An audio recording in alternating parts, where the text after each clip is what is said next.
Well, hello everybody. Hope you're having an absolutely wonderful day and welcome back to the channel. I wanted to make this profile here because as you guys seen in the title, I ended up going second place at my local skirmish event over this last weekend out of 23 players.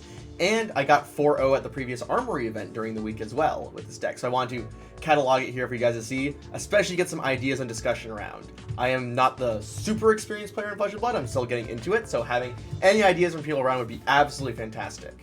The hero that I've been taking to these events is the young hero Kassai, the Centauri Sellsword.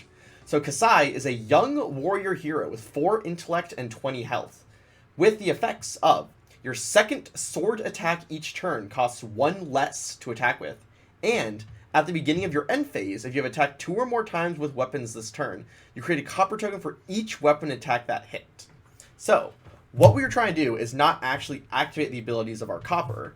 We can see over here that copper is a token item that has spend 4, destroy it to draw a card and go again. Not a super great rate, but we have other cards in our deck that are going to be able to use those coppers to have powerful sort of effects. And that was something that I wanted to sort of emphasize on.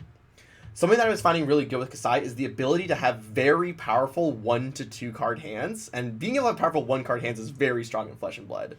So, that's our hero Kassai, and the equipment we're going to be rocking with is 2 copies of the Centauri Saber.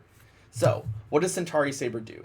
It is a one-handed warrior weapon with once per turn attack, and then once defended by an attack action card, it gets +1 to the end of the turn. So these can each, if your opponent's on very heavy sort of attacks, each be coming in for 3 physical power, which is really good for a one-handed weapon, especially with a very good low cost like this. So these are very powerful weapons, and being able to have just a little bit boost on top of the 3 to go to 4 forces double block, or else we're going to be getting those copper. So we're on 2 copies of the Saber right there. And for our headpiece, we are on the Crown of Dominion. The reason we're on the Crown of the Dominion is for a card that you'll see later in the deck, but essentially it allows us to start with a gold token. And the gold token, very similar to the copper, is just 2 sack it, draw a card, as opposed to 4 sack, draw a card. The Crown of Dominion, you guys will see what it does real soon, because we're on the cash-ins. Braveforge Bracer is one of the common warrior arms equipment. Once per turn action, pay 1. Your next weapon attack gains +1.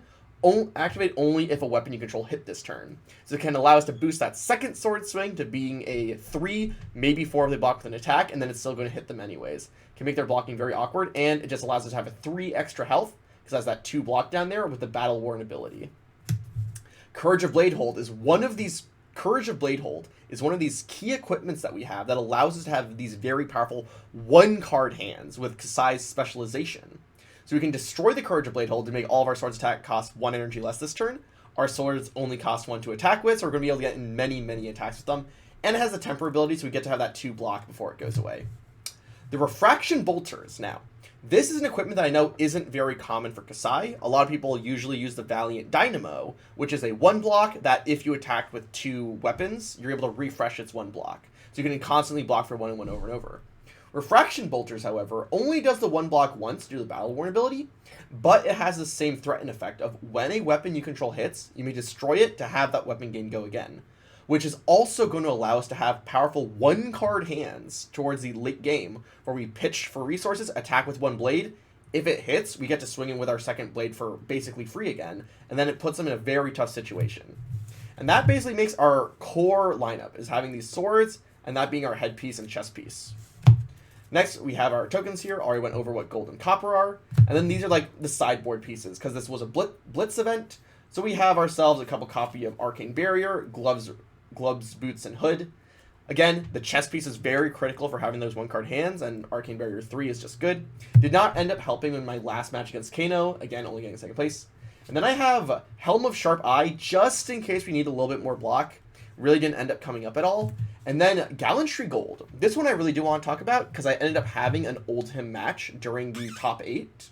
And in that Oldhim match, I take out the Braveforge Bracers in order to have Gallantry Gold. Why would I do that? So Gallantry Gold has 1 block off of the Battle Worn, and action, pay 1 resource, destroy Gallantry Gold, your weapon's attack gain +1 this turn. So it seems like a just straight up less usable version of the Braveforge Bracers, but a critical thing is that it allows us to not break the combat chain to get additional power to all of our attacks. Because Braveforge Bracers, bringing that up real quick, is a action in order to activate. It is a once per turn action, pay 1 resource. It means we have to break the combat chain in order to be able to get that +1 boost. And breaking that combat chain allows them to activate their shield multiple times if they're on the yellow shield, or it allows them to just re-block with equipment after they block with the first attack on the combat chain. So this is very critical, especially with our huge pop-off turns if we have a bunch of copper. So that's our equipment layout, and I should go into what our huge pop-off turn is as we start getting into the core cards of the deck. One of the core cards on the deck are Kassai's Specialization, the Blood on Her Hands, which is for 2 pitch, costing 0, but as an additional cost to play Blood on Her Hands, you must destroy any number of copper you control. For each copper destroyed this made, you choose a mode, and you may choose each mode twice. So you need to have at least 1 copper in order to have it do anything, but if you have the full 6 copper, what you're allowed to do is give target one-handed weapon +1 while attacking, give target weapon go again while attacking, and target weapon may attack twice this turn. That's 3 modes. If we double up on it with a total of 6 copper, both of our sabers become base 3 power, go again while attacking, and may attack twice. So if we crack the Courage of Blade Hold, make all of our attacks free, we're able to come in with 4 individual attacks, 2 with each sword, each at least 3 power, maybe 4 if they block with an attack action card. And that is one of the greatest things I really liked about this deck, and I wanted to exemplify. Kassai is in a unique position to have very powerful 1-card hands, thanks to the equipment. So we're running the 2 copies of Blood on Her Hands, just because it's one of our power cards. And then we're playing the card that makes us want to run Crown of Dominion, our Cash In. Costs, pitches for 2, costs 4, which doesn't seem great. But you see down here, we have an alternative cost of either paying 4 copper, 2 silver, or 1 gold, in order to be able to draw 2 new cards with Go Again. Cash In is one of these cards that if it's like, say, the 1 card in your hand, if you're forced to block out with the rest of your cards, you're able to use it to get 2 other cards, and it turns from a powerful 1-card hand into your very consistent 2-card hands. That was the big draw behind Kassai. And because we can also sack coppers for it in addition to gold, if we spend our first gold on the first cash-in, we can then use excess copper for the second cash-in. So these 4 cards here are the power players that allow us to have powerful 1-card hands. And again, that is enabled by our warrior equipment, ideally being the Courage of Blade Hold and the Refraction Bolters. So with these 2, plus our powerful cards, that's how we're able to make that power play. So I keep talking about being able to have our swings go attack. I think it's important to talk about what a baseline hand for Kassai looks like, or what the goal is. Essentially, it's going to be 1 red go again, plus 1 blue card of like any kind. So right here we have Hit and Run that I'm going to be demonstrating, which is one of the key cards of our deck. So Hit and Run is 0 cost, your next weapon attack gains Go Again. So we attack him with the first weapon, it has Go Again, we can attack him with the second weapon.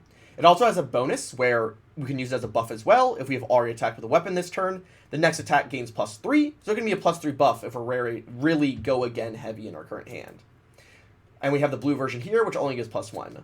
So ideally what a hand looks like is we're able to pitch a blue, which will allow us to pay for our first sword. We can attack him, we can play the red, give our sword Go Again, swing sword, swing sword.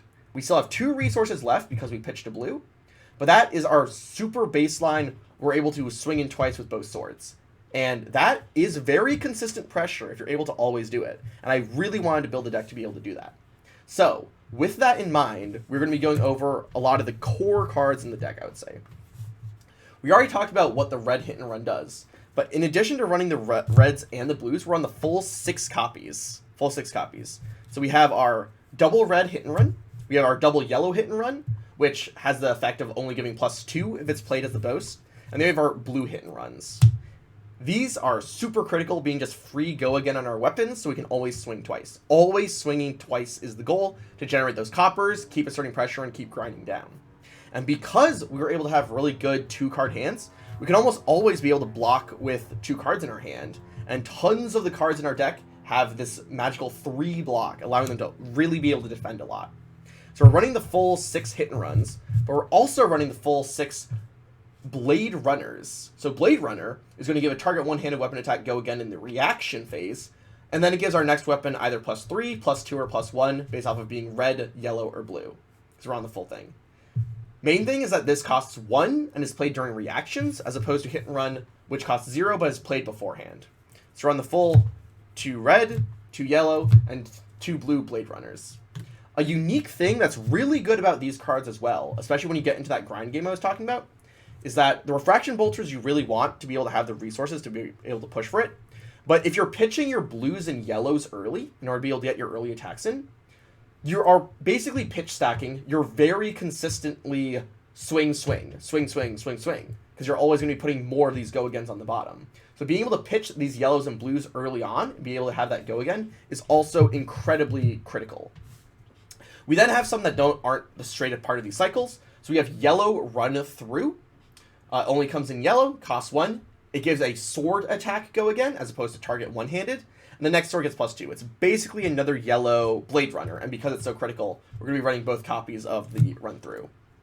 Spoils of War, one of our more powerful ones. It's red. It gives the next weapon +2 and go again. And whenever a weapon you control hits this turn, create 2 copper. So in addition to our hero's ability to give copper based off of hitting at the end of turn, this can allow us to supercharge our copper, allowing us to play for the blood on our hands and also being able to pay for the cash-ins. So we're also on the 2 copies of that. The last core go-again card we have in here is Glint the Quicksilver, which is also a blue. So it's actually really good to pitch early in order to have go-again towards the bottom of your deck, because it also costs 0. In the reaction phase, you can give target weapon go-again with Reprise. Reprise is if the defending hero has defended with a card from their hand this chain link, do something. Glint the Quicksilver is draw a card. You'll see that on a lot of the reactions. So with this, we have a total of 20 cards in our deck. No, 18 cards in our deck that are going to give us natural go again. 2, 4, 6, 8, 10, 12, 14, 16, 18 cards. Plus the Refraction Bolters and the 2 copies of Blood on Our Hand, which, let's remember, Blood on Our Hands can be used in an awkward hand to sack 1 copper, give a weapon go again. So we have 20 cards in our deck that are going to be able to give us go again, either having a powerful pop-off, plus the Refraction Bolters. You can almost always be like, we're going to be swinging twice. Very good. So this is the baseline of the deck. This is the hyper consistency I was talking about of almost always being able to have powerful 2-card hands. However, sometimes we actually have more than just 2 or 1 card in order to play with, so we need that to be able to push extra power. So that's where this stack of extra reactions come into play. So these are all primarily going to be reds, just because we're playing them for that extra power. Out for Blood, costs 1, gives a weapon +3, and then Reprise can give our next attack +1. Red Iron Song Response costs 0, but only gives the boost if Reprise is triggered by them defending with a card from their hand. In the Swing costs 0 and can only be played on our second attack, but because we're so consistently swinging twice, we almost always get this +3. And then Stroke of Foresight costs 1, gives +3, and then allows us to cycle a card. Very few reactions in the deck, but the reasons why these are the ones I'm running is they allow us to present 3 power off of them. I'm not running the blues, I'm not running the yellows, because having them represent 3 damage is almost critical in them actually being useful if we are left with many cards in hand. If our opponent is like Icelander or Oldhim and is like, oh, no, you can just keep all your cards, I'm just going to hyper defend. We need all of our cards to be online, per se, where they can then represent damage. However, against a lot of average matchups, other warriors, ninjas, guardians, these cards are primarily actually just being blocked for 3. If our hand is 2 of these plus 2 of our go again options, pitch the most expensive go again option, give it go again, attack twice, and we're usually just blocking with 2 of these on our opponent's turn for a total of 6, which is very good in order to have sustain and getting us to that mid-range game. I would definitely call this like a mid-rangey tempo Kassai list.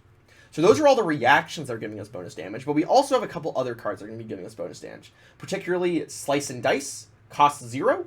During our action, whenever we attack with a Sword or Dagger this turn, we can give our first attack +1, and our second attack will get +3.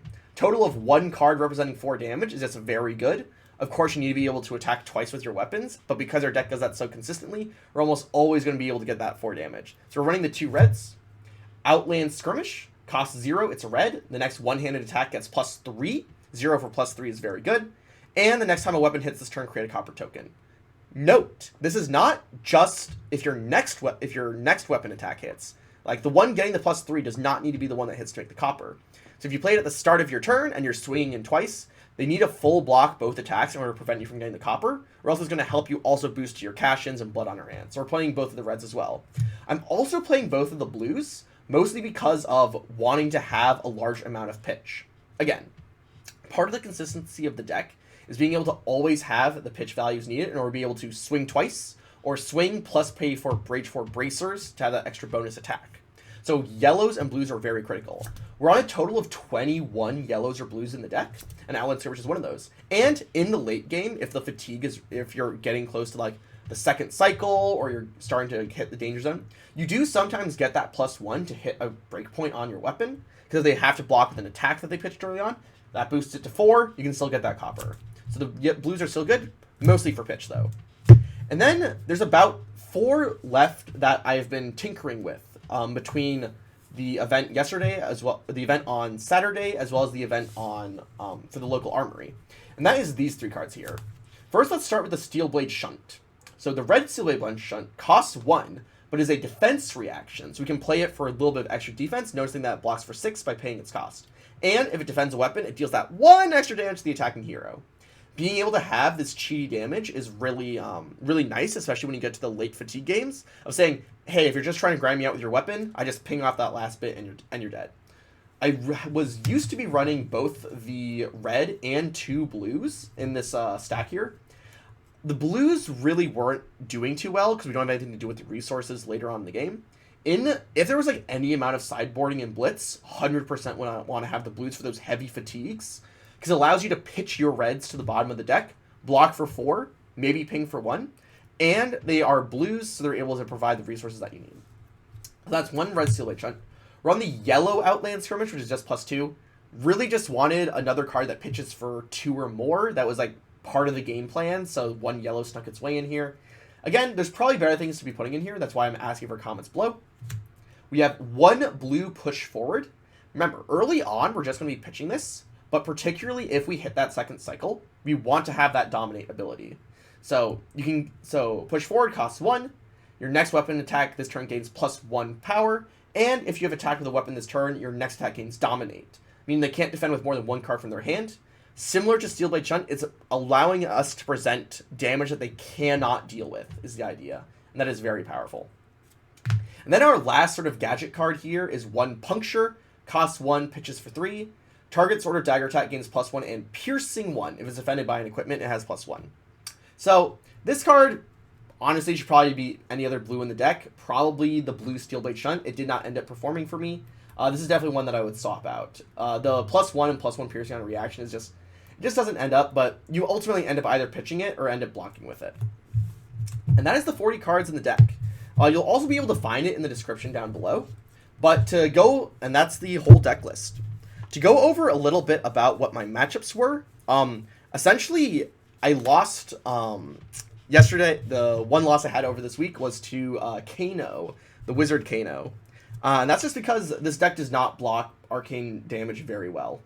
Again, about half the decks are blues, so I would need to have 2 blues in hand in order to be able to pitch for a total of blocking off 6 if I was to sub in all 3 of the arcane barrier. And sometimes that's good, but Kano can just pitch stack its deck so well he can just present that high damage, and I did not design this deck to high roll higher damage. That is one of the critical things I do want to get across with this profile.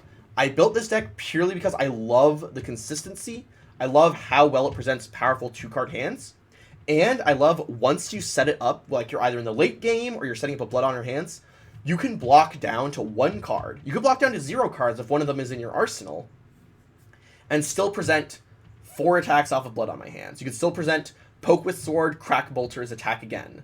And being able to present that, especially down in like that grindy, not really grindy, because again, Oldham is the king of grind, but getting down to that really low life, you're really trying to eke out little bits as much as you can, is very powerful for Kassai. It allows you to make your opponent have to full block sometimes, and then put them down.